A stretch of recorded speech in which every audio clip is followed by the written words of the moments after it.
ఆదిలో దేవుడు ఆకాశమును భూమిని సృజించెను. భూమి వెలవెలబోయినది, శూన్యముగా నుండెను. అంధకారము అగాధము మీదనున్నది.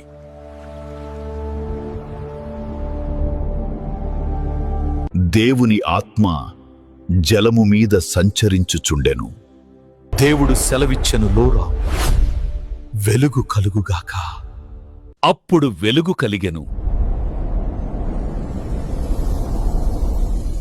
దేవుడు ఆ వెలుగు మంచిదని చూచెను. దేవుడు వెలుగును చీకటి నుండి వేరుచేసెను. దేవుడు వెలుగును పగలు అని పిలిచెను, చీకటిని రాత్రి అని పిలిచెను. సాయంకాలమును ఉదయమును కలిసినప్పుడు 1వ రోజు కలిగెను. దేవుడు సెలవిచ్చెను, నీళ్ల మధ్య గగనముండవలెను. దేవుడు గగనమును ఆకాశమని పిలిచెను. అస్తమయమును ఉదయమును కలుగగా 2వ దినమాయెను. దేవుడు ఆకాశము క్రిందనున్న జలములొక చోటనే కూర్చబడి ఆరిన నేల కనబడునుగాకని పలుకగా ఆ ప్రకారమాయెను. దేవుడు ఆరిన నేలకు భూమి అని పేరు పెట్టెను. జలరాశికి ఆయన సముద్రములని పేరు పెట్టెను. అది మంచిదని దేవుడు చూచెను.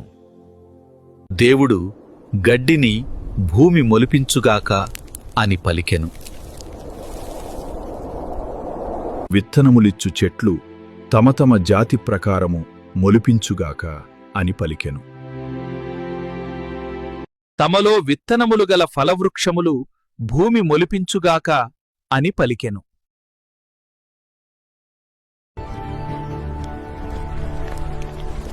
భూమి గడ్డిని తమ తమ జాతి ప్రకారము మొలిపింపగా,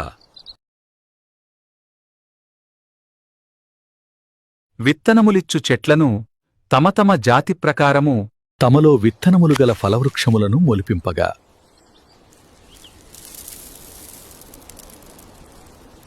అది మంచిదని దేవుడు చూచెను.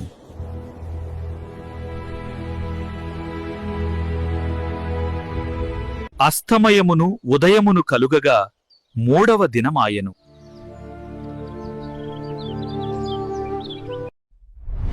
దేవుడు పగటిని రాత్రిని వేరుపరచునట్లు ఆకాశ విశాలమందు జ్యోతులు కలుగునుగాకనియు, సమయములను దినములను సంవత్సరములను సూచించునట్లు కలుగునుగాకనియు, భూమి మీద వెలుగిచ్చుటకు అవి ఆకాశ విశాలమందు జ్యోతులయ్యుండుగాకనియు పలికెను. ఆ ప్రకారమాయెను. దేవుడు ఆ 2 గొప్ప జ్యోతులను చేసెను.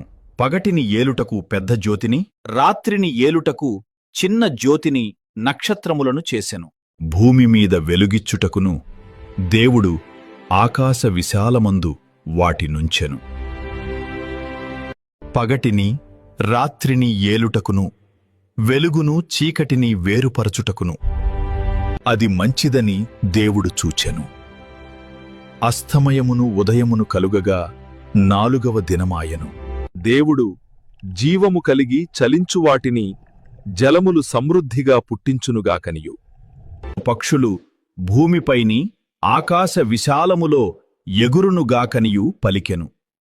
దేవుడు జలములలో వాటి వాటి జాతి ప్రకారము మహామత్స్యములను, జలములు సమృద్ధిగా పుట్టించిన జీవములను సృజించెను.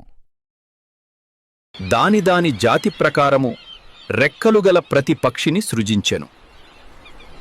దేవుడు వాటిని ఆశీర్వదించెను. మీరు ఫలించి అభివృద్ధి పొంది సముద్ర జలములలో నిండియుండుడి అని దేవుడు పలికెను. అస్తమయమును ఉదయమును కలుగగా 5వ దినమాయెను. దేవుడు వాటి వాటి జాతి ప్రకారము జీవము గల వాటిని భూమి పుట్టించుగాకనియు పలికెను. ఆ ప్రకారమాయెను.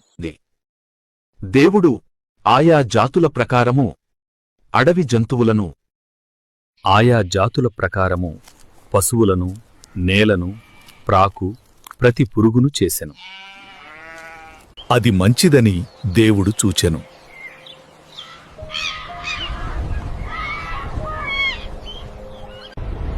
దేవుడు మన స్వరూపమందు మన పోలిక చొప్పున నరులను చేయుదము.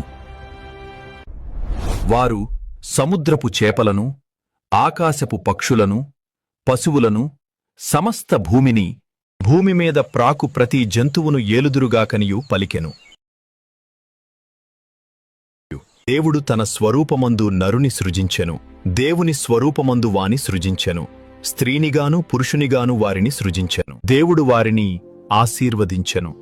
ఎట్లనగా, మీరు ఫలించి అభివృద్ధి పొంది విస్తరించి భూమిని నిండించుడి, దానిని లోపరచుకొనుడి.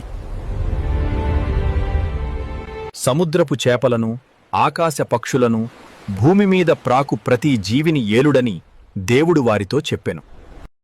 దేవుడు, ఇదిగో, భూమి మీదనున్న విత్తనములిచ్చు ప్రతి చెట్టును, విత్తనములిచ్చు వృక్షఫలముగల ప్రతి వృక్షమును మీకిచ్చియున్నాను. అవి మీకాహారమగును.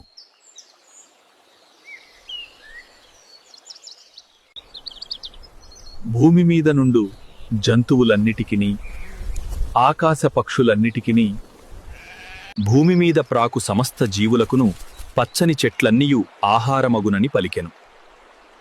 ఆ ప్రకారమాయెను. దేవుడు తాను చేసినది యావత్తును చూచినప్పుడు అది చాలా మంచిదిగా నుండెను. అస్తమయమును ఉదయమును కలుగగా 6వ దినమాయెను.